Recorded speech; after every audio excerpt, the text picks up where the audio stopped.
Hello, and welcome to episode 3 of the Stitch Goddess podcast.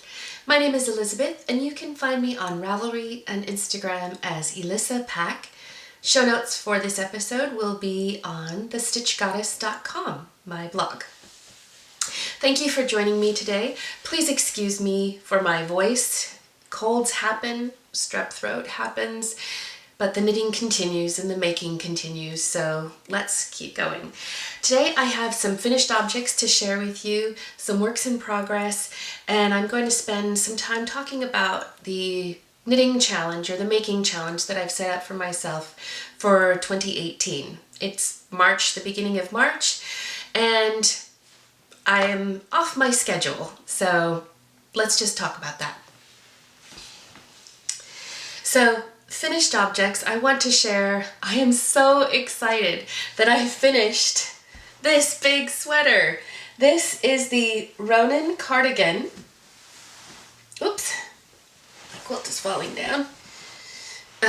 This is the Ronin cardigan by Andrea Mowry.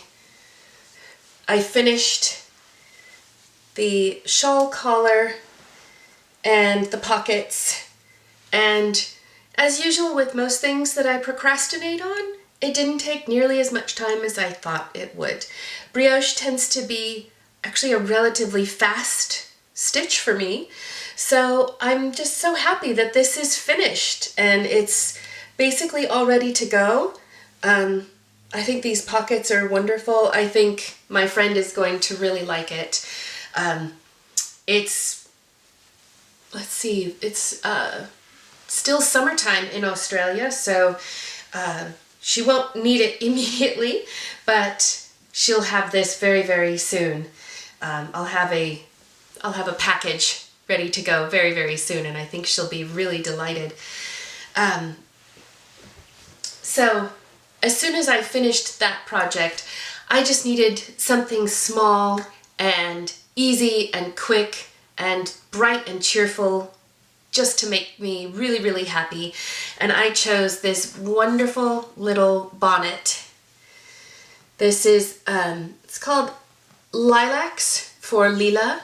It's a pattern, a free pattern that I found on Ravelry. And it's by Knitted Bliss. And I made this for my friend. She had a little baby girl. I'm so excited. And I just looked through my stash and I found some Sublime Cashmere Merino silk.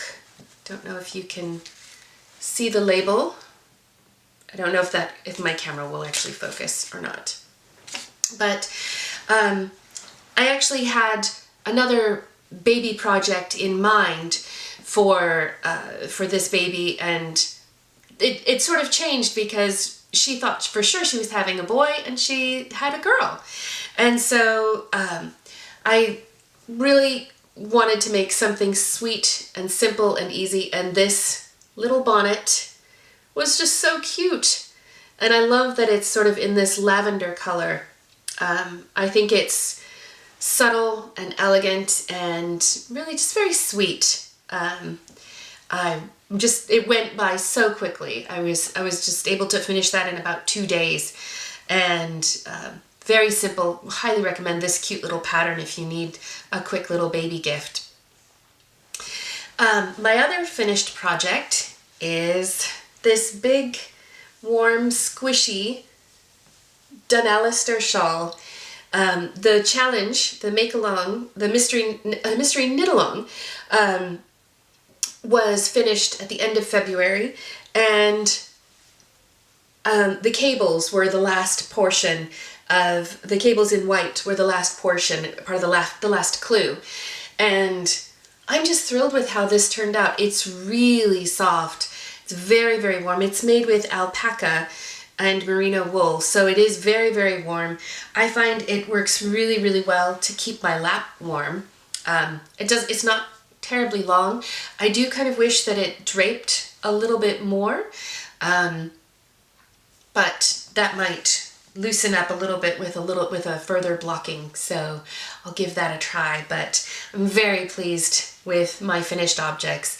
A couple of these were just so big and they've been going on for several months. This Ronin cardigan has been on the needles since the beginning of September, and it took me, I would say, 5 months to finish it. So not the fastest of projects for me, but I'm very pleased that it's done. I'm thrilled.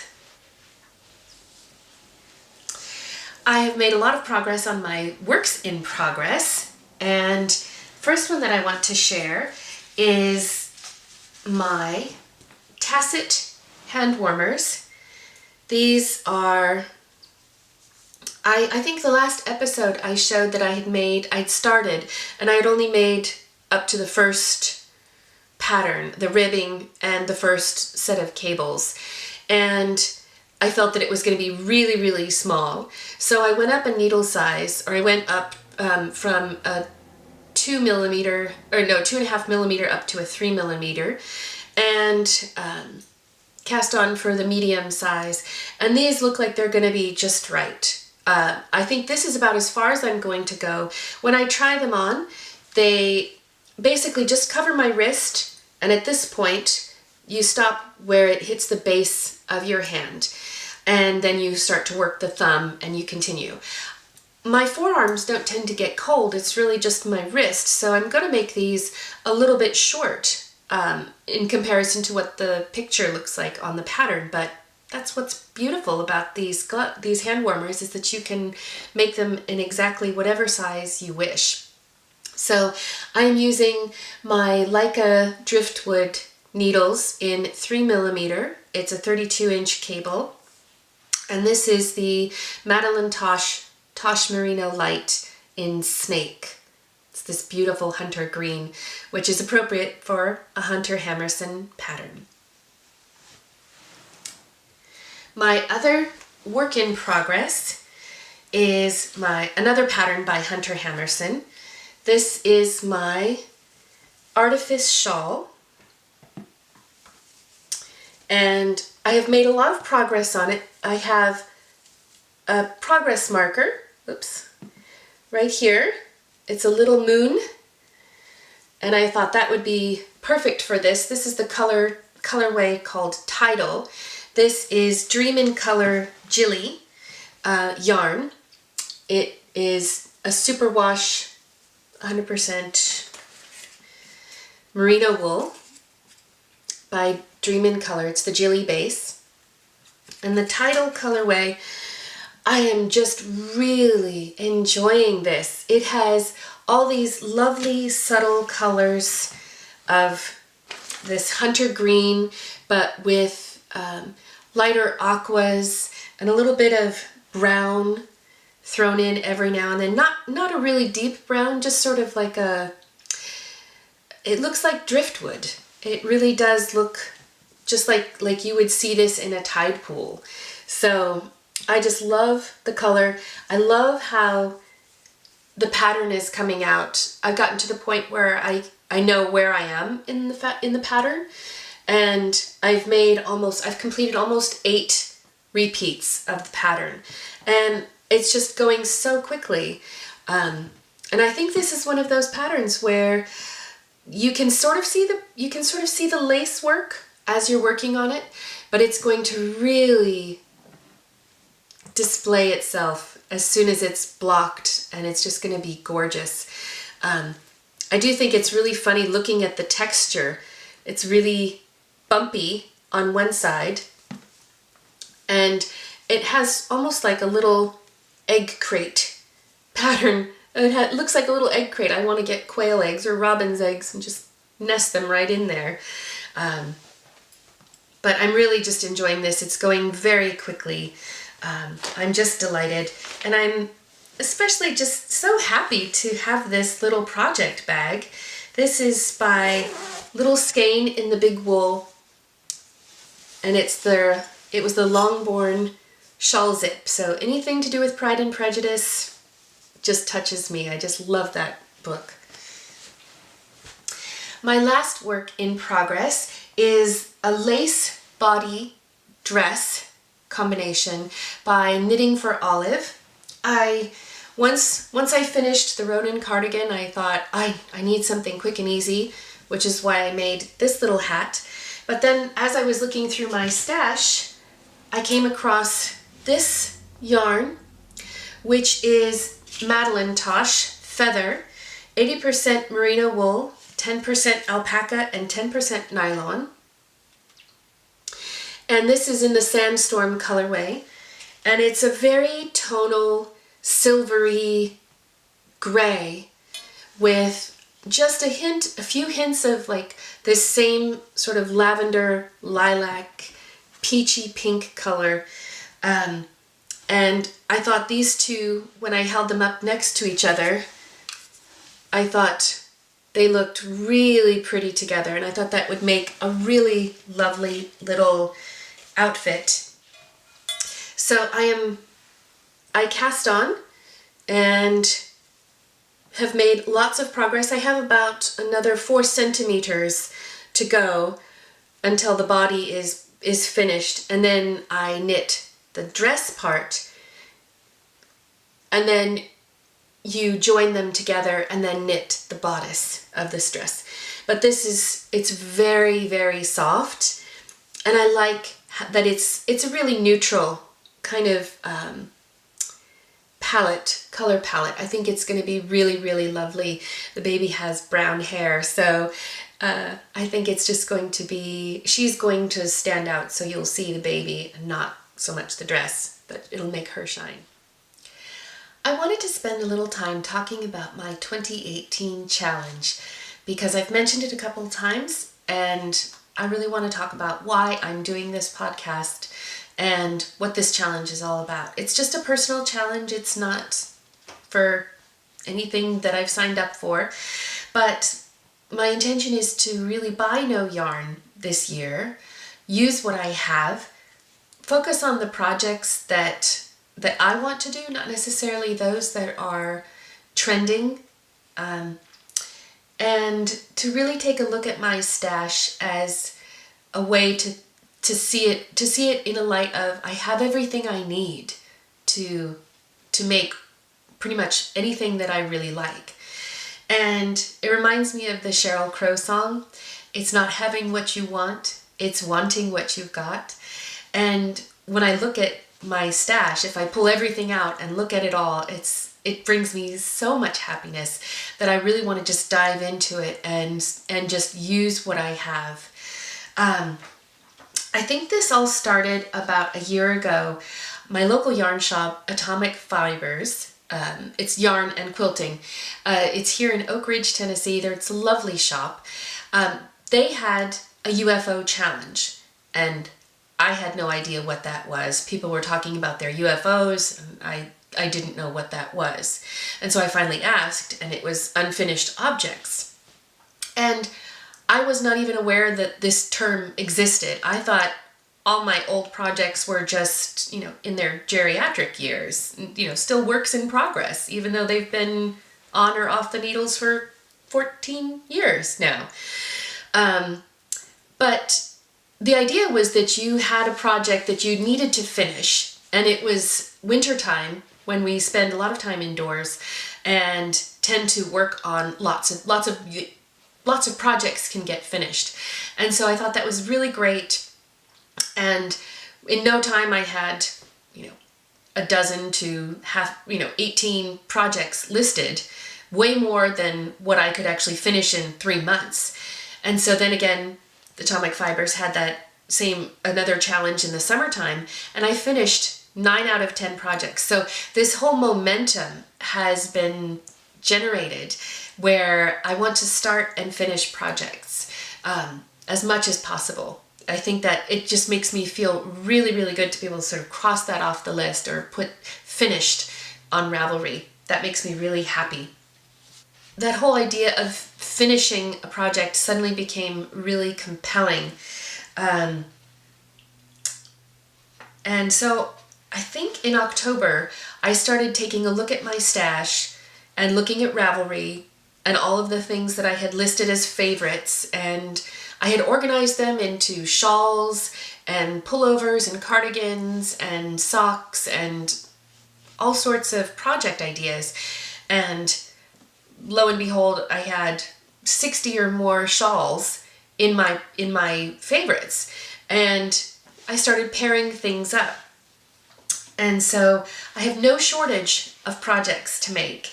And the idea of not buying yarn, actually, it might seem like it's restrictive, but it's actually really liberating, because there's something very unique about the feeling that you have everything you need, where it's not settling for what you have, it's settling into what you have. And so I created a whole list of items, a list of things that I wanted to knit. And there were about 9 shawls on there, 2 sweaters, 2 gloves or hand warmers, 3 pairs of socks, 2 little things, 1 cardigan, and the list just keeps growing. And the list kind of is evolving, where I'm not being really restrictive, like I will only knit these things. The goal is not to finish everything. The goal is to work through what I have and to work on what is calling me at the time, and to really enjoy the things that I do have. I mean, I spent, for example, I saw a pattern by Andrea Mowry. It's the Kingston tunic in this lovely colorway. And so I immediately bought the yarn for it. And it's just sitting here waiting, and it looks so beautiful, and I can't wait to dive into that sweater. I think that will be a fun project, and I think it will be something that I'll really enjoy wearing in the fall. So I'm going to start that very, very soon. But the other thing is I bought a whole bunch of yarn at the end of last year from the Wool Barn, and I've been dying to get some of their yarn, some of Maya's yarn, for a long, long time. And I think I was especially drawn to the pink, and just having a vision of having a pair of pink socks. And I love that I have this, and I'm sort of saving it for the right time, but I have the perfect pair of socks in mind for it, and I can't wait to get started on it. There's something so special about having things that you cherish and using them, and you really appreciate them, I think, when you actually use them. So that's sort of the intention behind this. Instead of thinking, buying yarn and having it in your stash, why am I saving this yarn? Am I saving it for a special occasion? Well, I grew up with the notion that, these dishes are too fancy to use, we'll save them for a special occasion, and they never got used. So using the things that are nice and the things that you love is actually a really lovely way to appreciate them. And so that's what I'm focused on. The whole goal is to be a more thoughtful, intentional knitter, so that I don't end up buying 6 more skeins of Madeline Tosh Merino Light in a colorway because I just love the color. I mean, there's nothing wrong with that, but I think it's better for me if I think about what I want to make and then buy the yarn. I think this is really true for other areas in my life as well. Whether it's looking at how much tea I have or how much makeup I have. I have a tendency to go a little bit too far, buying too much, without really thinking it through. And so this is a way for me to sort of hold back and use what I have. And I do have 6 skeins of this, so but it's a gorgeous colorway. I just love this. More on this later. So some of the projects, like as I mentioned, I had 9 shawls listed for projects that I wanted to do this year, and it's all due to this shawl. This was my first shawl that I made last year. I always thought shawls were sort of like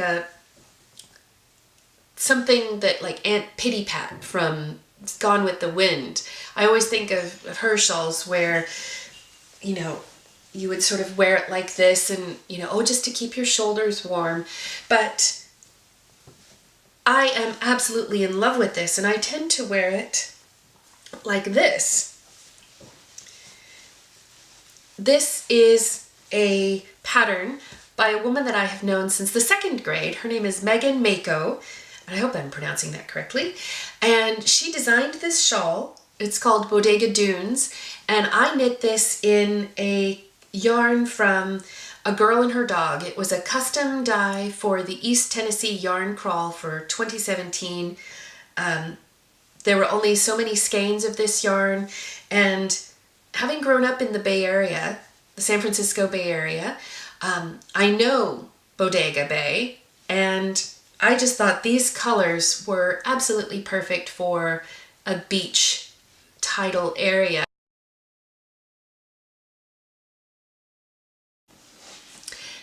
That's all I have for this week. Thank you so much for watching. I hope you come back to join me again next time for the Stitch Goddess podcast. Happy making! Bye!